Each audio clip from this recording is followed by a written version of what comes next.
Hey, what's up, y'all? Welcome to Forte Catholic. I'm Taylor, and this is Felicity Grace Schroll, the 3-year-old. Say hi. Hi. We are so happy that you tuned in for today's episode of Forte Catholic. Whether you are listening on the podcast or watching on YouTube, we ask that you subscribe. The baby is waving for those of you only listening on the podcast.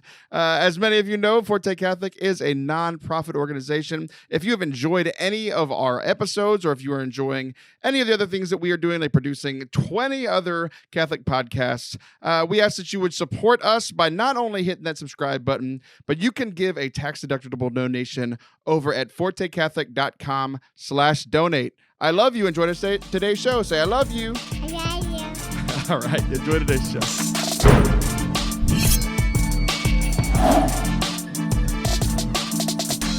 What's up? And welcome to Forte Catholic. I am Taylor Schroll. That is Allison Sullivan. Allison, how are you? Hello, Taylor.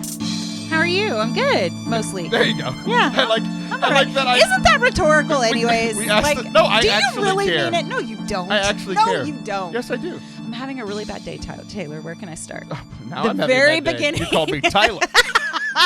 What's going on? I don't understand what's happening at all. Oh, what a weird start. What's up? Well, Hey, hey, how are you? take two It takes two to make a thing go right. Nope, wrong song. From Hairspray. Mm. A prince is a pauper, babe, without a woman to call his own. So come closer, baby, I don't want to be alone. Because I'm your host, and that's co-host. Okay, that's from Hairspray. She don't sing. Your face. I don't like this at all. Oh my gosh. Welcome to Forte Catholic. Wow. I am Taylor. That's Allison Sullivan. And ironically enough, we're talking about looking back on the successes of the show. And when we look back at a year, this won't be one of them. We just had the most awkward minute and a half in show history. Oh, yeah.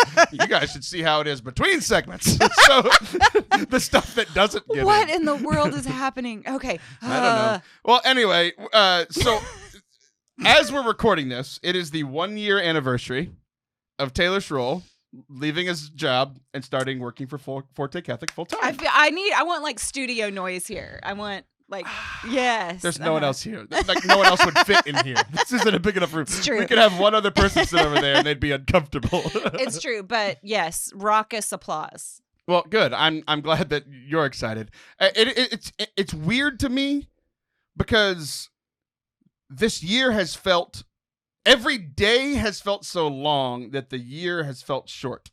So kind of like Right. parenting. Yes, Right? yes. Like I was like, it snuck up on me. I'm like, is it how has it seriously been a year Yeah. that I've been doing this? And like part of it is weird because like I've been doing Forte Catholic for 6 years, but only full time for a year. So it's kind of like celebrating your half anniversary or something. Right. It's like, we've been together for 19 months. Or our third kid's birth. Like who cares at that point? Jeez. That also happened about 6 years in. So, so I was like preparing for today's show, and I was like, "Wait, May 7th? Why does that? Well, that sounds from Why the does that date sound familiar? seems Like, important. Oh, that's when the government sent me papers saying that I could be a business. Wow. Yay. Yeah. Yeah. I love celebrating things that take bravery. I really admire bravery in general. Like I try to live my life in a brave way and love, encouraging it in others. And I feel like what you did was really brave because think about where we were May 7th a year ago. There was no safety net. It wasn't like you were just, jumping into a sure thing. Right. But also thinking about May 7th last year, do you still consider it bravery when I only fought because I was backed into a corner? Yeah, I feel You're a boxer. Like, most time in the corner, you're just getting beaten up and beaten up and beaten up. And then finally you just have to be like, all right, I'm hitting back now. I know, but you can also crumple to the ground and like protect your vitals. I mean, I feel like you. Muhammad Ali and just dodge everything. Just, bob and weave. I'm the greatest. Take them all. Fly like a butterfly, sting like a bee. Anyways, congratulations, Taylor. I think it's a big deal.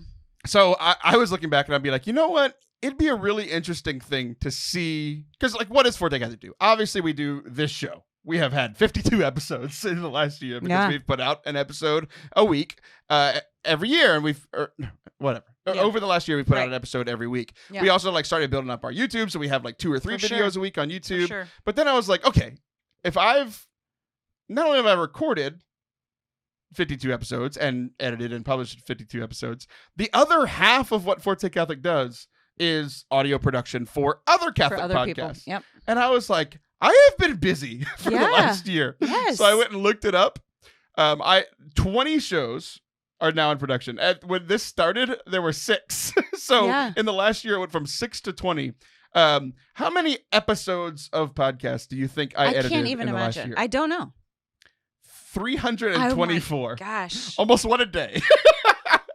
And that includes weekends and stuff. So pretty much 1 or 2 a day on weekdays. Well, I just wonder how many of your listeners know exactly what that means. As someone who has had or has a podcast and knows what goes into editing, it's really a lot. I mean, it's why I'm not putting out stuff. It takes me a lot less time than it takes you. That's probably I did those 314 episodes in the time you edited the 6 you put out this year.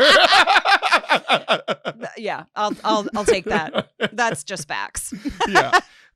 But that's essentially what I'm doing.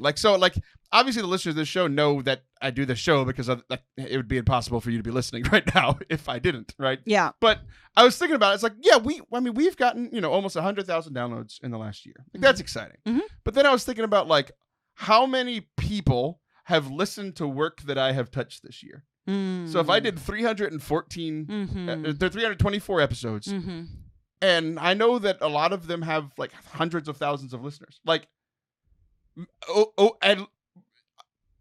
and a safe guess, at least 1 million people have listened to something that I have touched. Awesome. I love it. This year. That's really exciting. I know. Where's our margaritas? Oh, Clink. They're right there. Yeah. We'll get some at the break. We'll celebrate. We're going to take a break whenever we have a guest in the second segment. When I'm talking to Mark Tenney, you can make us margaritas. Perfect. Awesome. I shall bartend. Awesome. That'd be great. I've always made them. I bought skinny margarita mix just for when you come over once a month. I know. It's looking awfully full up there. It is. It looks very good. So the other thing that I was looking about, I did something that I never thought I'd do, which is weird. Because all my life, I've done audio production. Mm-hmm. And podcasts and audiobooks are essentially the same thing. Okay. So I produced my first audiobook this year, which was exciting. So an author came to me and was like, "Hey, can you do this?" And I was like, "Absolutely." Yeah, why not? It's been an exciting year. So ultimately, one, it was just cool to look back. 2, for those of you who have been watching and listening to this show, thanks and subscribe so that you can keep listening. So that next year we can look back and be like, "Remember how that first show started a year ago? That was weird." Remember the hot mess of the anniversary? Yeah, absolutely.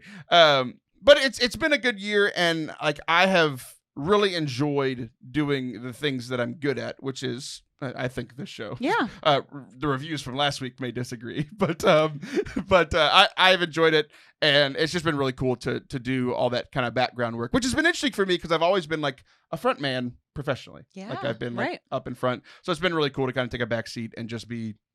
I love it. My job is to be unseen and unheard. Yeah, which is That difficult. reminds me of. I don't know that this applies, and I don't want to change the subject too much. But you know how you should be mentoring and being mentored, and there's something about those things happening at the same time that require, if you're mentoring, a level of sharpness, which is good for us to stay sharp.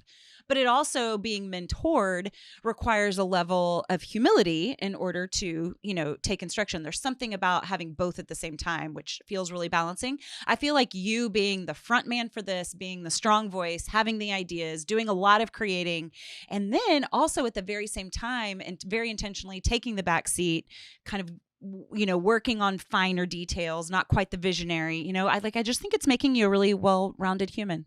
I have gained lots of weight in the last year. I also haven't been mentored in the last year. So please explain to me what you were just trying to say. I think the and both of being in the front and the back is probably really good. I agree with you.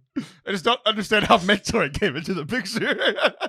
Because about a year ago, your I listeners are following me, Taylor. Direction. You keep ignoring me. The listeners are with me. I just know it. I don't know if they are. So chime in, people. Speaking of looking back, there was a song that I heard on Christian radio the other day. That's one change that like ever since Corona happened. We have talked about this. I stopped going to church, so I figured I should start listening to Christian radio. Yes, yes. So I have been mostly enjoying it, because it's been so long since I've listened to it that like a lot of the classic hits I haven't heard in a long time. And then there's a lot of new stuff that have come out in the last really few good years. Christian music, Taylor. Like this always baffled me that you did not necessarily listen to Christian music. Well, it's not like you're committing to watching only Christian movies. I mean, that would be terrible. But this is like, there is good Christian music. There is. And then there's some that's both.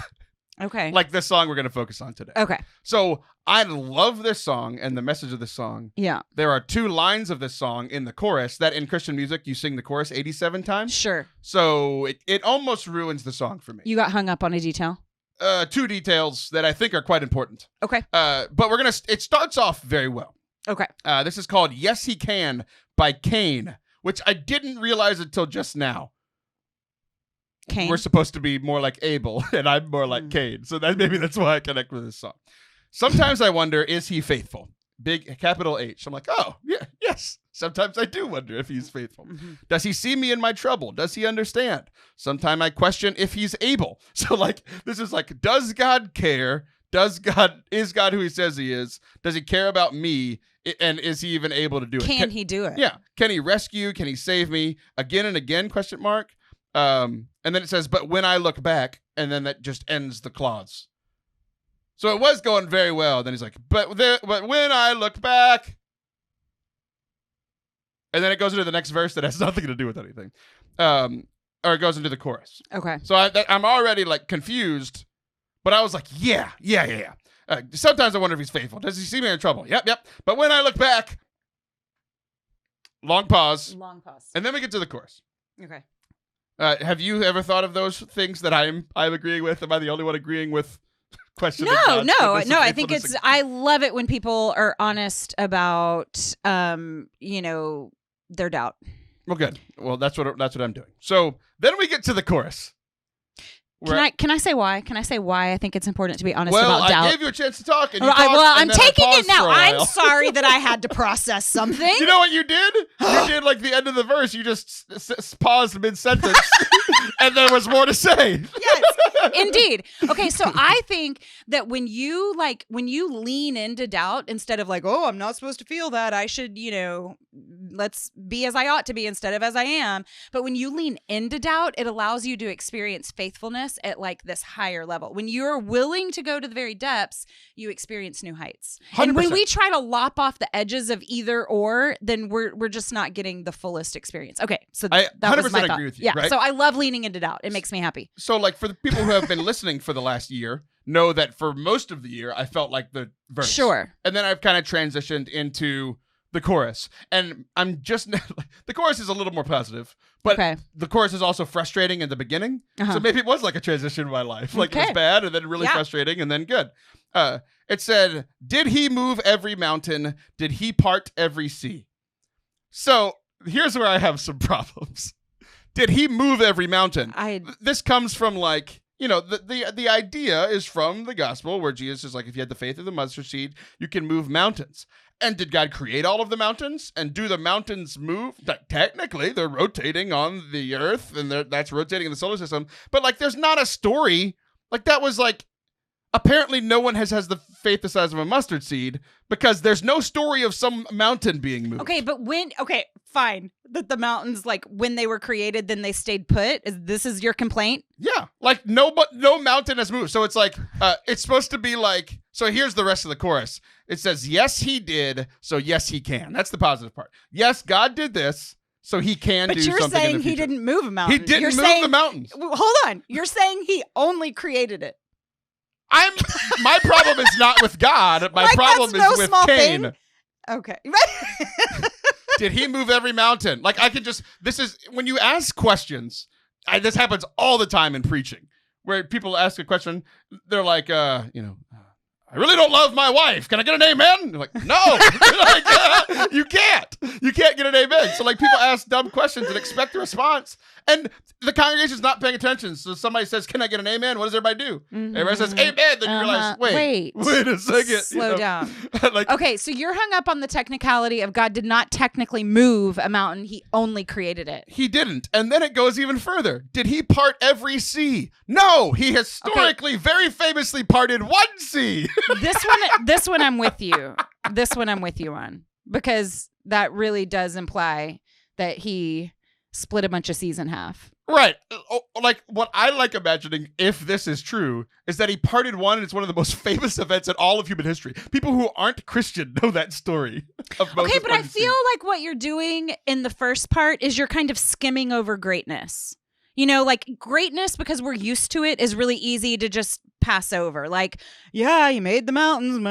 Yeah, Jesus loves me. When really we need to kind of sit with how amazing that is, which is the point of the song, right? Like he made mountains. He can take care of, this thing that's important to me. The matters of my heart matter to him, right? So if he would have said, did he create every mountain and he part the Red Sea, I'd be totally fine with it. Yes. Yeah, that is a but good edit. Okay, well, perhaps Cain needs your edit. He needs theological training, which is part of this. But okay, now we get to the good part. We're past my problems with this. Okay. So he said, yes, he did, so yes, he can. Then he goes into more questions that I actually finally agree with his premise. Did he defeat the darkness? Yes. The light of the world came in, defeated the darkness.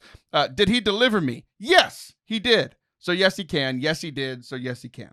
And it's like, so now that has been such a powerful thing for me in my spiritual life when I am feeling like the first verse. Mm-hmm. Where is God? Does he even care? Like I've been told that he's around, but he hadn't shown himself in a while. Like the thing that helps me get out of that is seeing God work either in my life or other people's lives. Yeah.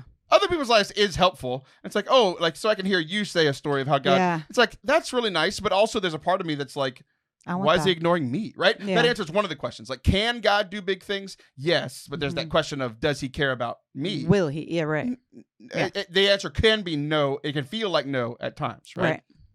But then I started thinking, okay, there are some really bad theological things in this where the answer is no. Can he do this? Did he do this? Did he do this? No. But what are all the things that he's done? And like, it is helpful for me that even when I'm not good in my spiritual life, I still have the knowledge of spiritual things. Yeah. Right. And everybody's like, always kind of pitch these two together. It's like, oh, it's not all about knowledge. It's all about acting on that and having faith. Yeah. Right. But when I don't have faith, the knowledge of it helps me get back to faith because I'm like, I can ask these questions. Did Jesus raise from the dead? Yes. Did he go and find unperfect people and find them and deliver them and love them? Yes. So he can do the same thing for me. Right. What I'm getting out of this is holding two things at the same time, which is, we're so binary. Being that mentored and mentoring.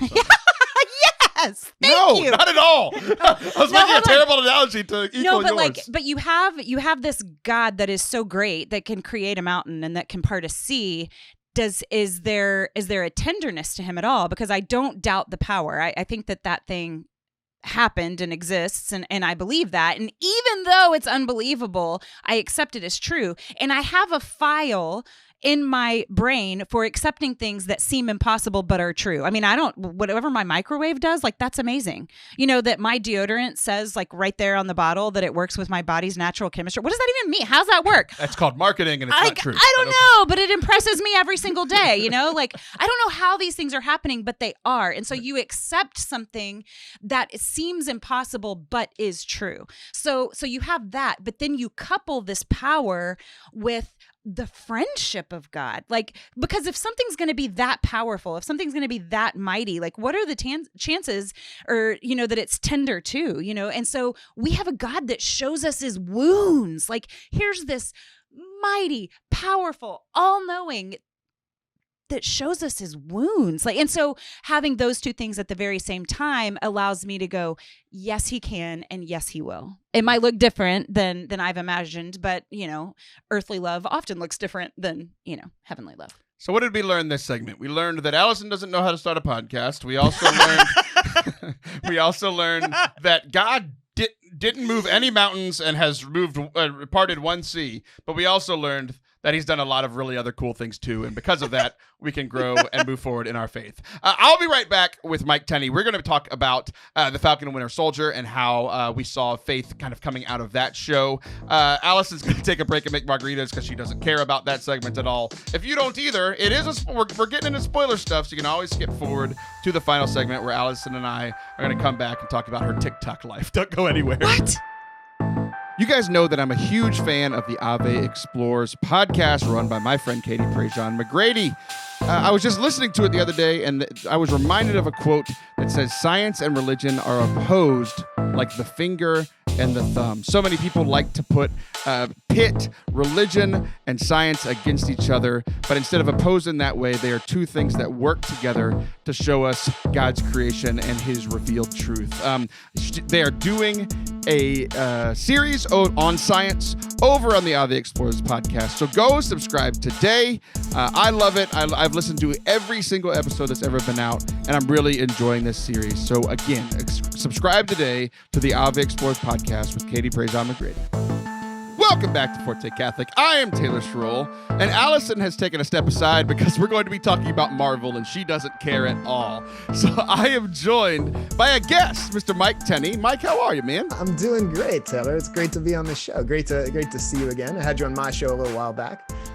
You did. And, you had me on a show a year and a half ago and released it a few weeks ago. Yes, that's true. That's true. You were very gracious about that. Was I? Because I'm glad that's what came across. Yeah.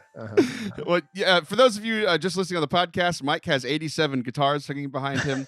For those of you listening on the video, you know I'm exaggerating a little bit. But you are Mike Tenney, and the show that I came on of yours was called Culture Catechism, yes. Which just came out within the last year. And you and I got to talk about God of War, Yes. My favorite video game of all time. We had an absolute blast. So if anybody wants to listen to that episode or any of those shows, you can find Pop Culture Catechism wherever you listen to podcasts or on the Awakened Catholic YouTube channel. So you can see me in the little corner with pictures of me dressed as Kratos, the God of War. Yes, your Halloween costume was epic. And for those of you listening on Catholic radio, we don't believe that Kratos is an actual god. We understand it's a video game. It's not small real. G God, not big G God. Yeah, yeah, exactly. So your show is all about finding faith, connecting faith and finding it within pop culture. So movies, music, all of those things. So like we did God of War. I know that you've done some pretty controversial songs. I know that you've done a lot of movies and those sorts of things. Yep. So why don't I've talked about the show. Why don't you give us if we were stuck in the elevator with you, what would you tell us awkwardly in 30 seconds about your show? Oh yeah, I would say so. Pop Culture Catechism. A catechism is a tool for teaching the faith, and so we use pop culture to teach the faith, and it's often a dialogue. I try to get smart, wonderful, faith-filled people like you to get on and talk about things that we're passionate about. And there's a great tradition in the church of teaching through dialogue. The Summa is written that way. St. Augustine wrote that way. Plato and Aristotle. Well, Plato specifically wrote that way. The Baltimore Catechism is written that way. Just that we learn through dialogue and conversation, and so that's what my show is meant to do. But instead of just talking about quote unquote churchy stuff, we're talking about Billie Eilish and Hamilton and U2 and Cardi B and Star Wars and stuff. So for sure. And what's funny, that was a great. You're good at this. You're a professional. You did that. It was right about 30 seconds. It was very professional. But what you don't realize is that all of my audience just laughed at a joke you didn't intend. Okay. When you just the three words you used to describe me were everyone laughed. It was a very good joke. I'm really proud of you. I'm pretty funny. So we joked that I came on your show and it released 9 months later. So you go and record all of these and kind of batch them in a professional studio, and then they release. It's once a month, right? Every 2 weeks. So every 2 weeks. Awakened Catholic runs about 9 shows, and they're based out of Bowling Green, Ohio. And I just happen to be friends with Nick De La Torre, who's the president. But I live in Washington, D.C. So every 3 or 4 months, I drive 8 hours to Bowling Green, Ohio, and spend 3 days and record 13 episodes. Right. And then, so they come out every 2 weeks. So we recorded your episode in middle of November, but then you were the last one to come out. So you didn't come out till March of the following year. Right. So do you do wardrobe changes for every episode? I do. I bring like so many shirts and I have to like switch and layer and take them off. Yeah. That's what I do when I run retreats, but mine's because I sweat through a shirt every hour. So I have 12 for a 12-hour retreat in my backpack. Yep. But on that same note, you messaged me the other day and you're like, we're not recording again for months. Like you're not going over there. So, and there was a show that just ended a couple weeks ago. We like to give everything a couple weeks to breathe before we get into spoiler cast. So we are going to be doing a little spoiler cast, a little mini version of the Pop Culture Catechism right here within the Forte Catholic podcast. So if you have not watched it and care to watch it, you might want to skip ahead to the next segment. If you have watched, it's been 3 weeks. Like the Russo brothers rule of 2 weeks before spoiling everything is now over. So we are going to be talking about the Falcon and Winter Soldier today.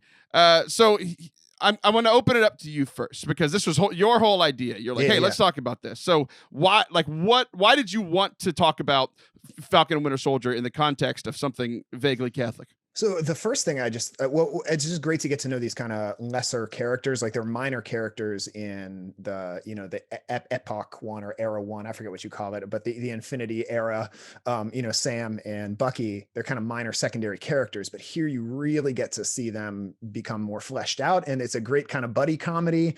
And I feel like Sam, especially, like he kind of becomes the main character here. And you really get to see his character shine through as like, a counselor and helping people through PTSD, but also he's got cool gadgets. So he's kind of got that Iron Man thing. So he's kind of almost in some ways like the perfect melding of the best things of Iron Man and the best things of Cap in a lot of ways. So that's really cool to just, I love when you see a virtuous, almost like saintly hero, because I feel like we love the Christopher Nolan Batman who's tortured and, we love those sort of, troubled, almost anti-heroes, but it's great just to see a virtuous hero every once in a while. And Sam Falcon is that, so I'm going to push back a little bit because go ahead. As I was watching it, especially in the first few episodes, I thought that Sam was the worst parts of Captain America and Iron Man because he's Captain America without the super serum. So he does have the good qualities. Like he's super virtuous and he's a great guy and he lays down his life for people,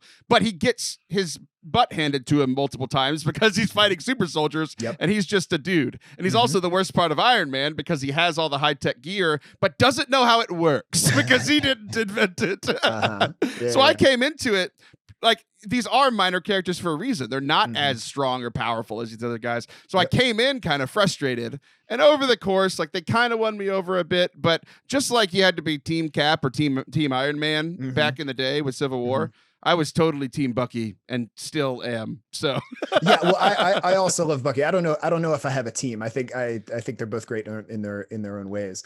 I really love seeing Bucky dealing with having to deal with all these things that he's done and these awful things that he did while he was brainwashed, and like having to make amends and like reconciliation and like those are such Catholic themes that he has to go and like actually confess to these people and learn to forgive himself. And I think that's one of the beautiful things about the sacrament of reconciliation and examining our consciences is, we have to examine ourselves and think, well, like how much of this was my fault? How culpable am I for this? How much did I really choose this? How much was I being influenced by other people? And really taking ownership for what was my fault and what was not. And I'm sorry for all of it. And for all my sins, God, I'm very sorry. And then you're forgiven and you go in peace. And I feel like Bucky kind of has that experience of coming to grips with like, what was me? What was the like Winter Soldier programming? And like, who am I really? And I feel like that's just like such a practice that I've had to do in my own spiritual life. Obviously I wasn't literally brainwashed, but there's other ways in which we are kind of quote unquote brainwashed by trauma we experience, sins we've done, society, culture, all of those things. And we have to kind of work through and unpack them and do a lot of reconciliation along the way. So, yeah. It's a fascinating connection that you make because I hadn't even thought about it until you brought it up, but how he is improving himself, right? Like he was brainwashed by the bad guys and forced to do terrible things, kill a bunch of people. And he's trying to make himself better, right? And trying to heal himself, but then he's also trying to heal people that he's harmed, families of people that he's killed. And it's interesting watching him grow throughout. It's like, it's so he like has to go and be nice to the families. But then at the end, this dad doesn't know why his son's dead. And he finally tells him and says that it was him and apologizes, explains what happened. And to give that guy, it's, so it was more about that guy than it was about him at that point. Cause it was all about like his healing. And I see that within confession where it's like, Mike, like if I steal $100 from you, I can't just go to confession and say, oh, I stole $100 and then just be golden. Right. Like I still need to make the human reparations. I need to be like, if I said I'm heartily sorry for stealing $100, I need to go give you that $100 back and apologize to you as a person, which is kind of that transition that Bucky's making too. And I think it shows the importance of making reparations with the people that we have hurt, not just with God in the confessional. Yes, absolutely. That there's real reconciliation that has to happen. Now, I don't know if you've ever had the experience. I've had one or two close friends that have gone through like the 12-step process for addiction. And part of that is like making amends. And so I've had friends who I've known we're going through stuff, but they call me up and they're like, I'm really sorry for this. I'm really sorry for when I did this. And there's like some things I knew about and some things I didn't know about. Some things didn't really bother me, but other things did. And like, that's really humbling to have someone come to you and almost give me like a little bit of the experience that the priest has of being in this place of great mercy where someone lays their soul before you and their sins before you. And you get to say, you know what? I love you. It's in the past. Let's move on. You're forgiven, So I really thought that was very quote unquote sacramental and, lowercase s sacramental in a lot of ways. So, yeah.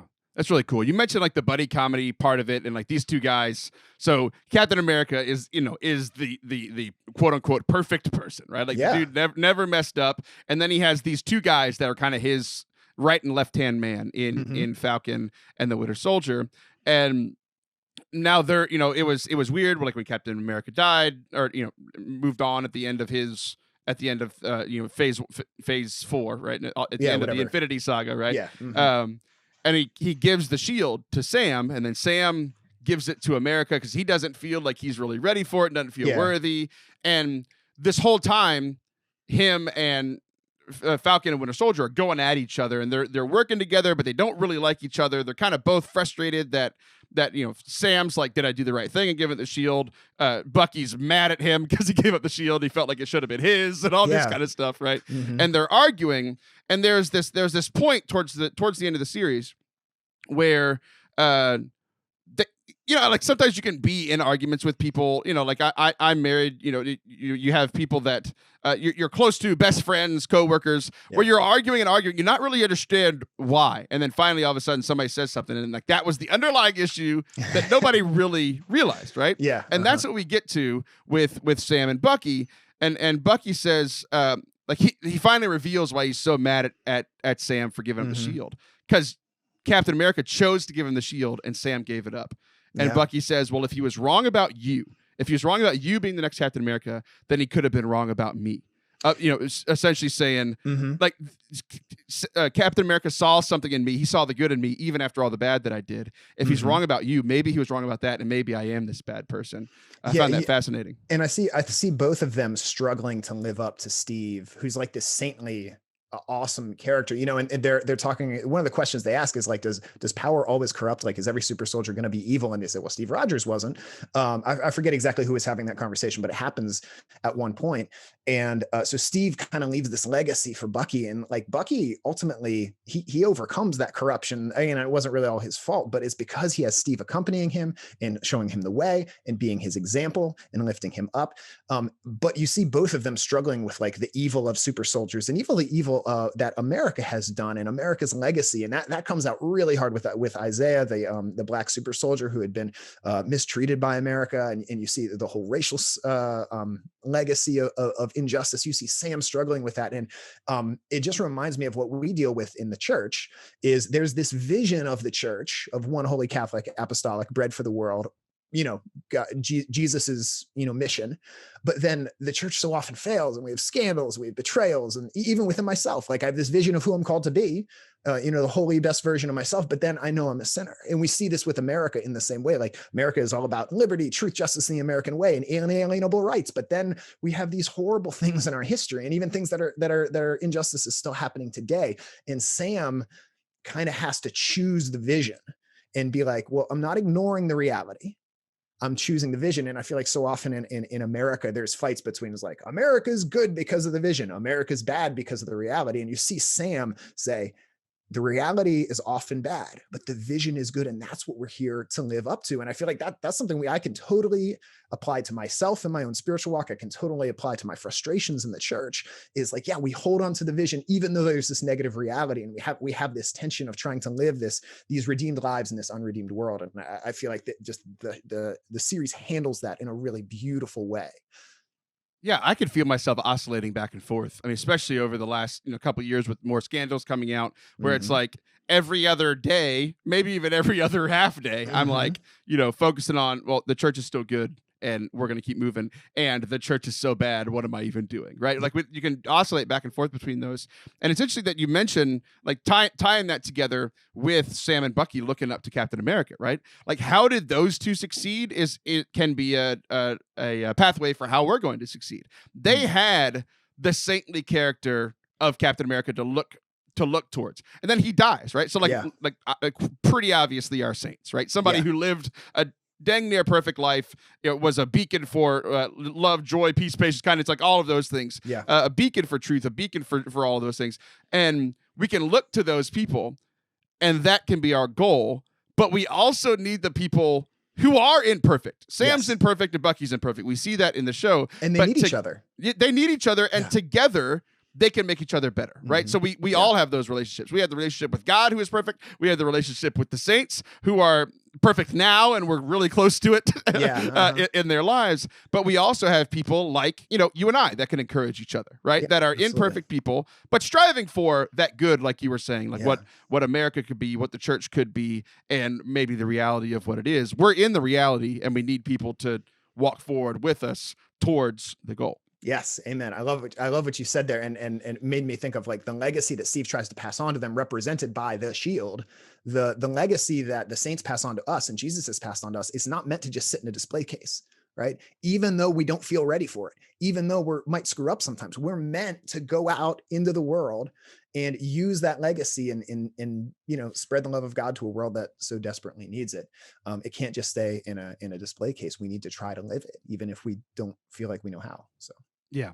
And then the last thing I wanted to focus on, you already brought it up with the black super soldier, Isaiah Bradley. So there's a guy who is an older black guy in the show, but essentially he's around from the same time as Captain America, right? Where he fought in world wars. He fought in America's, Vietnam and all these things. And he was a super soldier, just like Captain America. But we had never heard of him in Marvel. Nobody in the world had ever heard in their world had ever heard of him, because he was a black super soldier, and the country kind of suppressed that and didn't want anybody to know about it. And just essentially saying like the world wasn't ready for a black superhero. And then so Sam, who is a black guy in the modern day, it meets him and finds out about it, and he's angry. He's angry at what America did. He's angry that this happened. He's very confused about why Isaiah Bradley, this guy, essentially hid.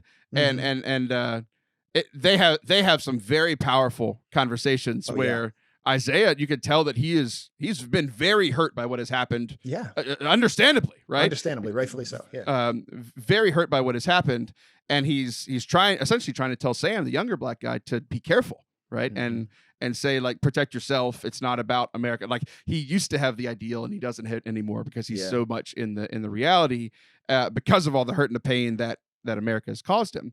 And Sam essentially says, look, it's time for a black superhero, a black Captain America. And he, the end of the show, spoiler alert, we already said, he becomes the new Captain America. So for the first time ever, we have a black Captain America, the symbol of America is now a black man.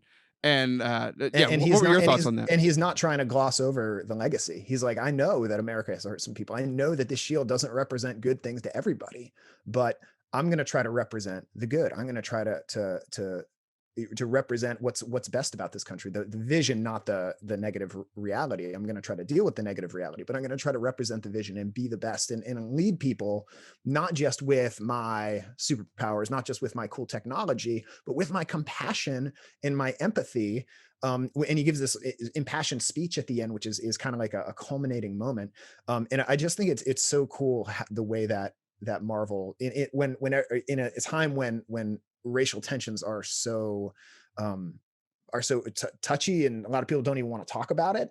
I really respect them for tackling it, and it doesn't follow like a partisan track, like they wrestle with the reality. They talk about the beautiful vision of what America can be. And it's not just this ham-fisted, here is our point. Like it kind of, we're able to have a conversation about the deeper implications of it. And I feel like these characters are almost like real people really wrestling with these things. So I taught at a Catholic high school, St. Vincent Pallotti in Laurel, Maryland for 14 years. And did you say St. Vincent Pallotti? St. Vincent Pallotti. He's not well known, but he's like an awesome saint. The patron saint of stretching? No. So not Pallades, Pallotti. He was one of the patrons of Vatican II, and he was kind of like Vatican II before it was cool back in the early 1800s. Anyway, he's super cool. But my school is majority African American, and I live in an area that's majority African American. And when Black Panther came out, and like that made such an impact for my students and a lot of my neighbors, like talking about like there's $1 billion movie with a Black superhero and everyone's talking about it, and it's like the McDonald's toys, and like that was so important for them. And I think as a white man, I don't always realize like how important that representation is. And I think like this, I was wishing I was still teaching to talk about this with my students to see, like, because you could do so many cool discussions with what does it mean to be American right now, specifically a person of color in America. So yeah, for sure. And I just love how it culminated, like where the Isaiah, the Black super soldier from years ago, had just been forgotten. And what does Sam do after he becomes Captain America? In the Captain America Museum, he makes a new wing that chronicles his life. So like he was this guy that was pushed down and forgotten by the country. And now his legacy will remain forever next to one of the greatest Americans ever. So this is a really cool show. I appreciate you coming on to talk about it. So if you want to hear more from Mike, if you like his pop culture catechism takes, well, you can find the show wherever you listen to podcasts or on the Awakened Catholic YouTube channel. Mike, thanks so much. Thanks so much for letting me kind of half invite myself on. I appreciate it. Oh, no, if anybody can do it, it's going to be you. So thanks a lot, Mike. I'll be right back with Allison. Do not go anywhere. Bye. Thanks. I am again joined for this commercial with the 3-year-old Felicity Grace, because she won't go to sleep and it's 9:00 and her mom's tired of her. So she's with me while we finish editing this episode. And we want to talk to you about Catholic Match. This baby came as the fruit of a beautiful marriage. If you would like to find a beautiful marriage, or at least start heading that way with some wonderful dates with other Catholic people, head on over to catholicmatch.com/Forte. I don't know if any of you guys, I know some of you guys are as old as me and remember the old Sims game. Well, if you get married through Catholic Match, you can hit the try for baby button like we all did back when we were playing The Sims. So I don't know, if you ever want kids later in your life, you got to start with dating, and you want to do that with some great Catholic people over on catholicmatch.com/Forte. Baby! Yeah. Welcome back to Forte Catholic. I am Taylor Schroll, and Allison Sullivan is taking over this segment. Hi, Taylor Schroll. Renee. What do you call me? Renee. I'm going to give you Taylor Marie Schroll. Listen, it is a Schroll family name. Really? It is. It's it is my baby name. Sister's middle name. It is my middle daughter's middle name, and it's my mom's middle name. How about that? Okay, I want to ask you a question. Okay. I posed this question to TikTok, and it was pretty disappointing. I wanted like deep dives. I wanted like life lessons. Here's the question. What is something that it has taken you too long to learn? Now, I'm going to give you a minute to think about it, because here's kind of what I meant. What I thought was going to happen when I posed this question is that people were going to take a long, hard look at their life, and they were going to reveal, these truths that were developed by a life of hard knocks, like things that they just really needed to know were important to their souls and were hard to come by, right? So I'm going to give you one of mine. Okay. So one of mine is that there is no such thing as being too sensitive. Being called too sensitive is something that people say who are very uncomfortable with their own feelings, and it has very little to do with you. So there's no such thing as being too sensitive.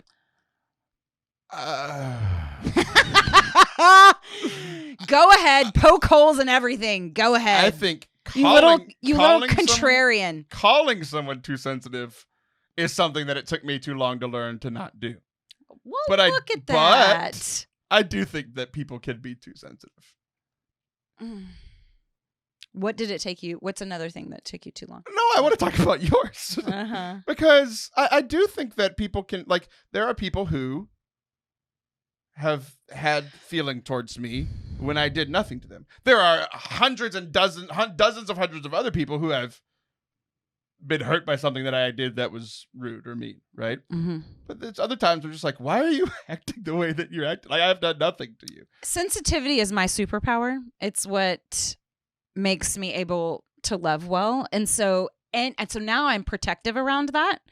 If anyone's trying to talk me out of compassion or empathy, or feeling alongside someone in such a way that it makes them uncomfortable, that doesn't have anything to do with me, that has to do with you. So I don't know. I think it comes up a lot because I feel like feeling alongside people is what I'm good at.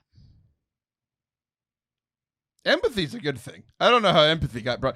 That was a great argument. You're a good lawyer. You were like, and argue against empathy now, apparently. It's not what I'm saying. Did you just accuse me of building a straw man? I think you did. Yeah. It was very tall. It looked like me. Very hairy and large. Robust. What else have you learned, Taylor? I'd like to dive into some of your humility. I learned very recently that narwhals are real creatures. See. I thought they were... You do belong on TikTok. I thought they were unicorns of the ocean, and unicorns aren't real, or at least didn't make it till Noah's Ark, but the narwhals could swim! Oh. So that's how they made it. That is... I don't want to appreciate your creativity here because I want to keep you on track. That's all I've learned about myself. Come on. What's hard about your question for me is that is the question that I answer every time I record this show. So everything that I have learned about myself recently, I learn it, and then 2 days later I record it, and 2 days later it goes out. Okay, so here's another one, and it might make you think of something, or at the very least you can poke a hole in what I've said. Okay? Okay. Hopefully you're not too sensitive this time. I just put my dukes up when you offend me. You can't hurt my feelings. You can't. You try month after month, week after week. You keep saying these things, goading me into doing it because I know that I can. You take it as a challenge. You take it as a challenge. Yes, I can, because yes, I did. I know I can hurt your feelings because I've done it before. You wouldn't. We've talked about this on the show, actually. You wouldn't really hurt me. You only poke at me about things that you know I'm not sensitive about. Like, you can call me old all you want. It's fine. I am indeed. The Lord chose to put me on this earth in 1977, and I do not wish that were different. So, okay, but hold on. Here's another one that I learned. No one is thinking about my mistakes more than I am. Like, no one is like sitting there going over and over and over the time that I did this thing wrong. You know? Seth Sullivan. I was going to say you, except maybe Taylor. It's either your husband or your work husband. One of the two. He can work it into the show for fodder. No, but don't you think that's true? I mean, no one's like thinking about you as much as you are. This is the problem. It's because I just shared that on the show a few weeks ago, where it's like I'm not the center of the universe for anyone else. No one else. Oh yeah, cares that was about us. me. That was me. I know that was you a month ago. So I already answered this question for you a month ago. Well, so I try to ask this question to my kid, and he's, being a lot like you are right now, and he's like, I don't really know about any of what you just said, but I do know that I don't think I'm ever going to get algebra, and I really don't get why people have garden gnomes. And I'm like, what in the world? What did you just do to this conversation? He did what I would do. Dumbed it way down. Yeah. There's this quote that has really kind of become a banner in my life. And it's that people can only meet you as deeply as they've met themselves. So a lot of times, if we are disappointed by people, it becomes a really quick way to put them into a pile of like a yes pile or a no pile, when really it's so much more nuanced, where it's like, once you realize that people's interior life is largely responsible for how deeply they can meet you, like how deeply they've met themselves, then it becomes so much less personal, and you can just take people's gifts without being offended by people's deficits. Like, that's been really freeing for me too. Well, you're growing as a person. I'm not, apparently. It's just a difficult question. Like, it really is the guiding principle for this show, because it's all I do. But I did learn something, not recently, but something that I've never shared on the show. I don't think I have, and if I did, it was in the first year when no one listened. Do you think people like have these things on a Rolodex and they're like constantly flipping through them? You can repeat yourself. I don't like to. Because, like, people still listen to the old episodes. And if you... Over and over? Not over and over, but, like, there are still new people listening to old stuff. But you had some things, so yeah. I don't want to... We're just poking each other now. You know how, like, people live into their name? Or live into, like, how people talk to them?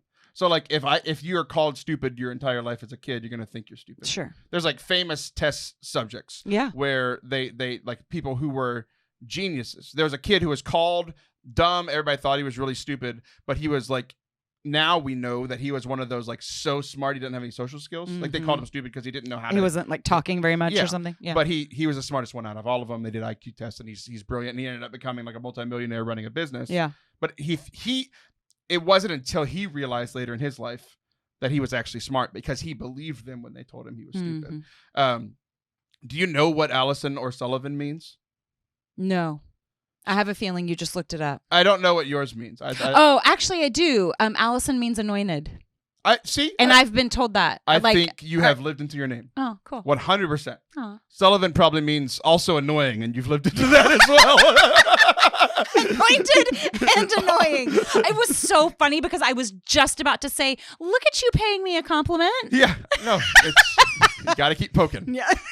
Hold on. Just a second. So Taylor obviously means like someone who fixes things. Oh, like, sure. Yeah. A mender. Yeah.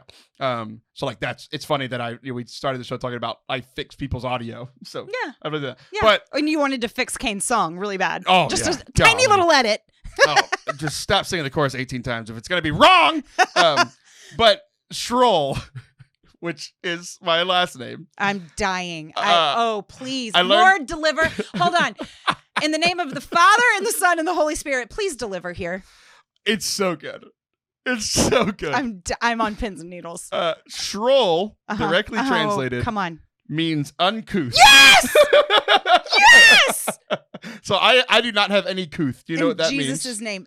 Yeah. You're an author. I don't explain uncouth for those who aren't uncouth brilliant. Is just obnoxious. You have no tact. I mean, you should really just be in a water closet by yourself, minus the microphones. That was the review I got last week. Were you the bad review that said that I shouldn't ever talk? I want to meet them in a water closet. No, I would never say that. Uncouth, Google says, lacking good manners, refinement, or grace, which is funny in the Catholic context, lacking sophistication or delicacy. And it's funny that people say that I lacked tact.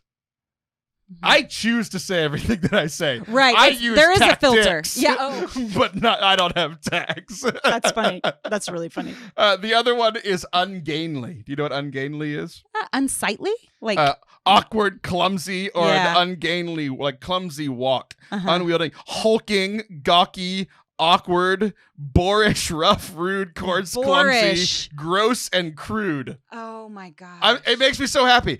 I didn't learn that. And, like, you probably didn't learn that Allison meant anointed until the last few years. Yeah. Like, it was the last few years that I learned that, and I'm like, we have lived into our names without even knowing. Wow.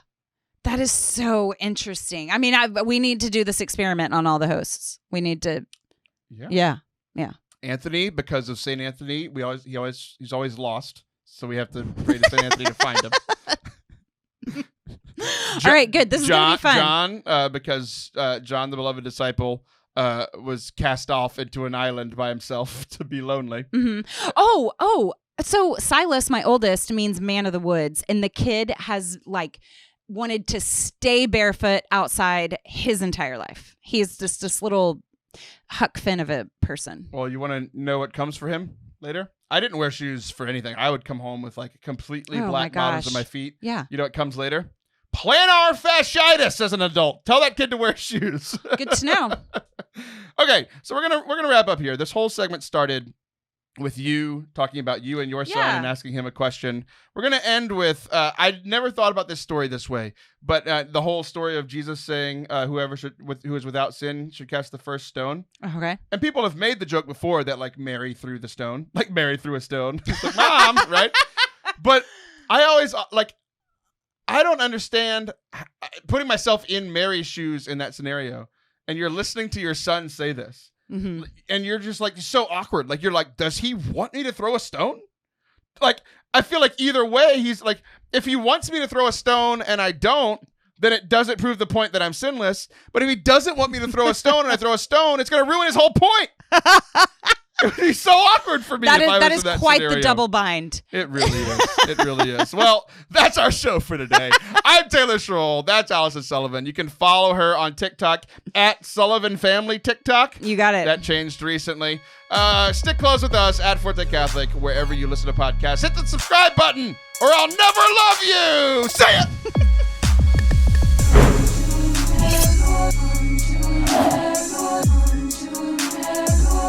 Thank you guys so much for watching and or listening to today's episode. If you haven't yet, please hit the subscribe button. You can stay connected with us throughout the week on social media at Forte Catholic on Instagram. Nope, that's a lie. At Taylor Schroll on Instagram, at Forte Catholic on Twitter, at Taylor Schroll on Twitter, and at Forte Catholic on Facebook. We also started this whole TikTok game. We're trying to figure it out. Whatever. At Taylor Schroll on TikTok.